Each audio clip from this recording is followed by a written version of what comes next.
بسم اللہ الرحمن الرحیم۔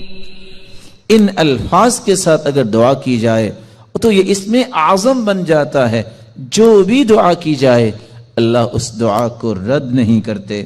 رسول اللہ صلی اللہ علیہ وسلم کے صحابی بیان کرتے ہیں، میں رسول اللہ صلی اللہ علیہ وسلم کے ساتھ مسجد میں داخل ہوا، ایک شخص نماز پڑھ رہا تھا اور دعا کر رہا تھا، اللہم انی اسألک بأنی اشہد ان لا الہ الا انت الاحد الصمد الذي لم يلد ولم يولد ولم يكن له كفوا احد۔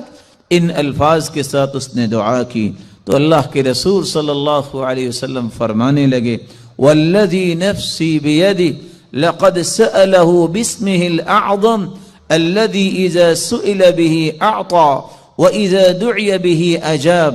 اس ذات کی قسم جس کے ہاتھ میں میری جان ہے، اس شخص نے اسم اعظم کے ساتھ دعا کی، اور جو ان کلمات کے ساتھ دعا کرتا ہے، جو بھی سوال کرتا ہے اللہ رب العزت اسے عطا کر دیتے ہیں۔ جو بھی دعا کرتا ہے اللہ رب العزت اس کی دعا کو قبول فرماتے ہیں۔ وَيَبْقَى وَجْهُ رَبِّكَ ذُو الْجَلَالِ وَالْإِكْرَامِ فَبِأَيِّ آلَاءِ رَبِّكُمَا تُكَذِّبَانِ۔